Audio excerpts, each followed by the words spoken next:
Hello बच्चे, स्वागत है आपको मेरे यूट्यूब चैनल में। बच्चों, आज इस वीडियो में हम बताने जा रहे हैं 10वीं कक्षा के 2022 एग्ज़ाम के लिए कुछ महत्वपूर्ण क्वेश्चन। इस वीडियो में जो भी क्वेश्चन हम आपको बताने जा रहे हैं 2022 परीक्षा के लिए बहुत महत्वपूर्ण क्वेश्चन है बच्चों। तो इस क्वेश्चन को आप आसानी से आप सॉल्व कर सकते हैं। तो चलिए अब हम क्वेश्चन को हल करते हैं। तो बच्चों, पहला क्वेश्चन हम देखते हैं। पहला क्वेश्चन में दिया है, यदि एक वृत्त के क्षेत्रफल और परिधि का मान समान हो तो वृत्त की त्रिज्या ज्ञात करें।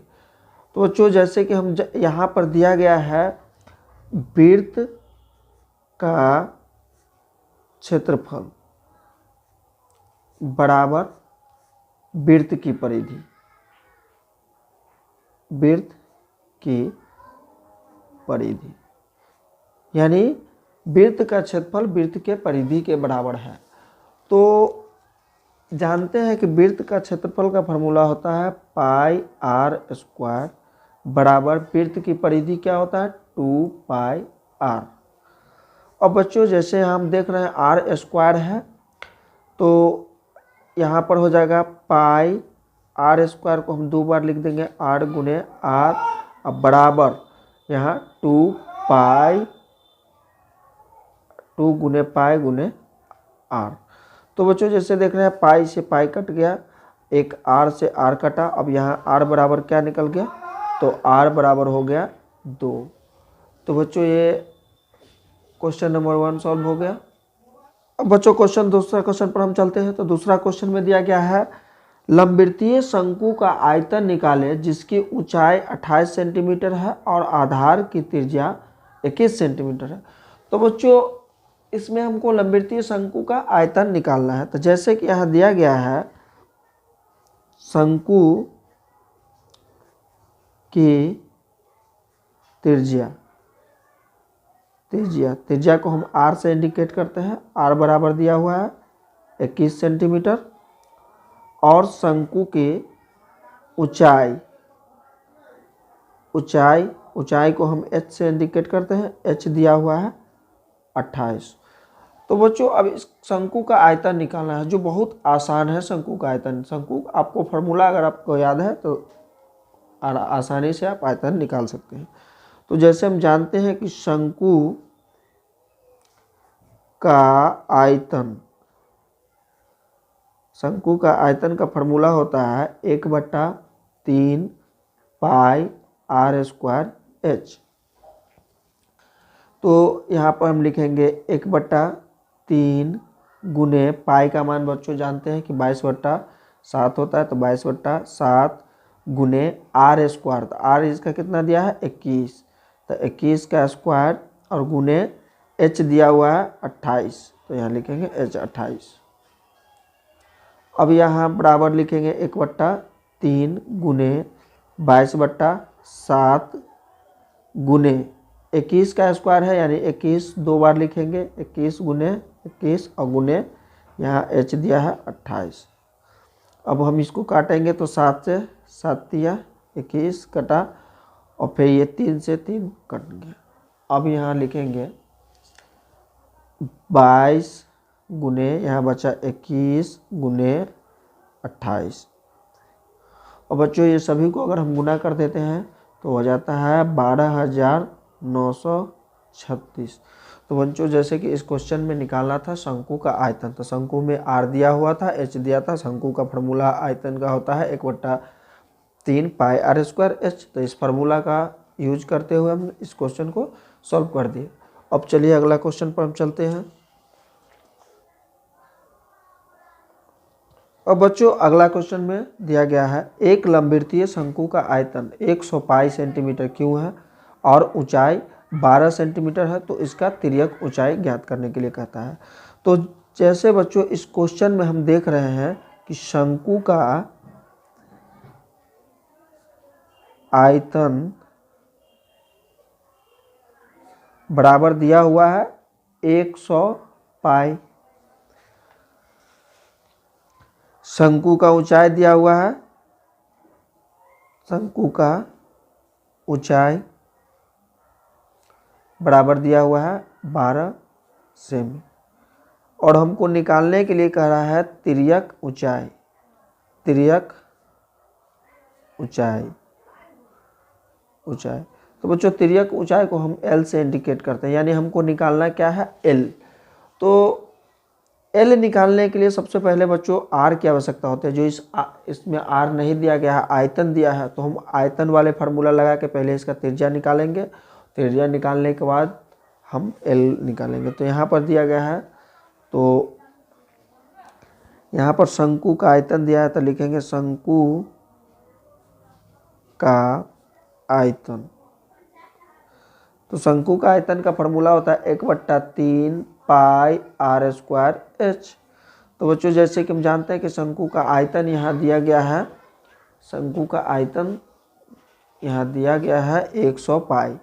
तो शंकु का आयतन अगर 100 पाई दिया हुआ है तो हम यहाँ लिखेंगे 100 पाई बराबर 1/3 पाई का मान पाई में ही रहने देंगे, r स्क्वायर और गुने h दिया हुआ है इसका 12। अब यहाँ जैसे कि हम काटेंगे तो 3 से कट जाएगा, कितना 12, 4 बार में। अब यहाँ हो जाएगा 100 पाई बराबर, यहाँ पर 4 बार में कटा तो यहाँ क्या हो गया 4 पाई r स्क्वायर, 4 पाई r स्क्वायर। तो अब यहाँ हम लिखेंगे r स्क्वायर बराबर 100 पाई बट्टा 4 पाई। तो बच्चों जैसे कि जानते हैं 4 से ये 25 बार में कट जाएगा। तो r स्क्वायर हो गया 25, r का मान निकल जाएगा √25 का वर्गमूल करेंगे तो r निकल जाएगा इसका 5। अब बच्चों जैसे कि हम जानते हैं L निकालने का फार्मूला होता है L बराबर होता है √r square plus h square. तो यहाँ L बराबर लिखेंगे r का मान कितना निकाले है 5, तो 5 का स्क्वायर अब प्लस h इसका बच्चों दिया हुआ है 12, तो 12 का स्क्वायर। अब यहाँ लिखेंगे L बराबर रूट के अंदर देंगे, तो जैसे बच्चों जानते हैं कि अगर 5 का स्क्वायर करेंगे तो ये हो जाएगा 25 प्लस, अब 12 का स्क्वायर करेंगे तो 144। तो L बराबर हो जाएगा √144 और 125 को बच्चों जोड़ेंगे तो हो जाएगा 169। तो L बराबर हो गया 169 का वर्गमूल करेंगे तो बच्चों L निकल गया 13। तो बच्चों इसमें L निकालना था, L निकल गया। अब बच्चों अगला क्वेश्चन में दिया गया है tan A बराबर cot B, तो सिद्ध करें कि A प्लस B बराबर 90 डिग्री। तो यहाँ क्या दिया हुआ है tan A बराबर cot B। और बच्चों यहाँ है tan A अब बराबर इस cot को अगर tan के पद में हम बदलेंगे तो ये हो जाएगा tan 90 माइनस B। तो बच्चों अब जैसे यहाँ देख रहे हैं ये tan और ये tan कट गया, यहाँ हुआ A बराबर 90 माइनस B। अब यहाँ A तो ये B माइनस में है, इधर आकर के क्या हो जाएगा प्लस में, तो प्लस B अब बराबर ये 90 डिग्री हो गया। तो बच्चों सिद्ध करके लाना था tan A बराबर cot B, तो सिद्ध करना था हमको A प्लस B बराबर 90 डिग्री। तो यहाँ पर आ गया A प्लस B बराबर 90 डिग्री। तो बच्चों ये भी क्वेश्चन सॉल्व हो गया। अब हम अगला क्वेश्चन पर चलते हैं। अब अगला क्वेश्चन में दिया गया है बच्चों यदि थीटा बराबर 45 डिग्री तो tan square plus 1/sin square का मान निकालें। तो अब बच्चों यहाँ जैसे यहाँ पर दिया हुआ है, यहाँ पर हो गया tan स्क्वायर, यहाँ दिया गया tan square theta plus 1/sin square theta का मान ज्ञात करने के लिए। तो बच्चों tan स्क्वायर थीटा प्लस जानते हैं कि 1/sin स्क्वायर बराबर होता है cosec स्क्वायर थीटा। अब यहाँ जैसे कि यहाँ थीटा का मान दिया गया है, थीटा का मान यहाँ दिया है 45, तो जहाँ थीटा है वहाँ हम 45 बैठाएंगे। तो यहाँ ये हो जाएगा tan square 45 plus cosec square 45। अब यहाँ पर बच्चों देख रहे हैं टेन स्क्वायर 45 का मान होता है 1, तो 1 का स्क्वायर प्लस कोसेक स्क्वायर 45 का मान होता है √2 का स्क्वायर। अब यहाँ लिखेंगे 1 का स्क्वायर करेंगे तो 1 ही हो जाएगा, प्लस √2 का स्क्वायर करेंगे तो 2, तो 1 और 2 को जोड़ेंगे तो बच्चों निकल जाएगा 3, यानी tan square theta plus 1/sin square theta का मान क्या हो गया 3। अब बच्चों अगले क्वेश्चन पर चलते हैं। अगला क्वेश्चन में दिया गया है AP 10,7,4 ... का 30वां पद निकालें।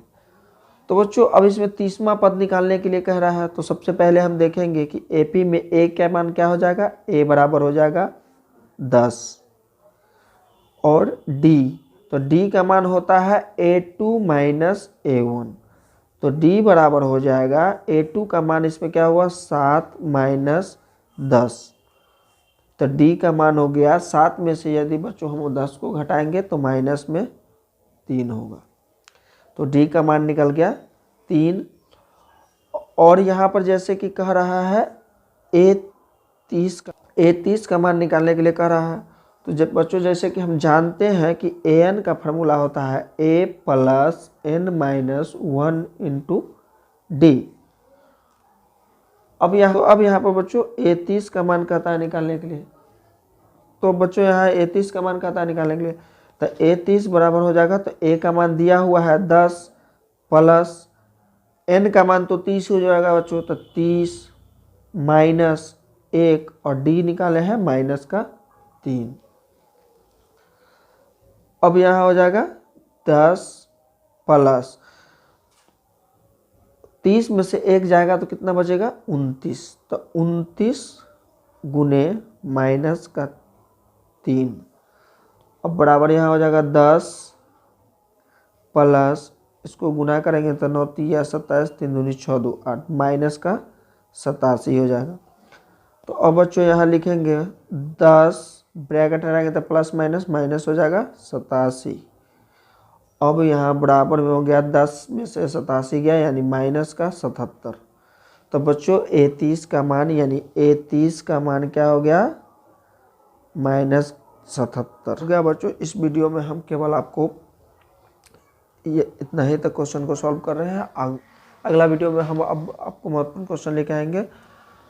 बच्चों अगर मेरा वीडियो आपको अच्छा लगा हो तो एक लाइक कर दीजिएगा, और जो नए व्यूज कर रहे हैं वो लाइक करके जो नए व्यूज कर रहे हैं वो सब्सक्राइब करके बेल आइकन ऑल पे दबा लीजिएगा बच्चों, ताकि आपको अगले सभी वीडियो का नोटिफिकेशन मिलता रहे बच्चों। क्योंकि अभी हम केवल परीक्षा से संबंधित क्वेश्चन को इस वीडियो पर हम आपको डालेंगे।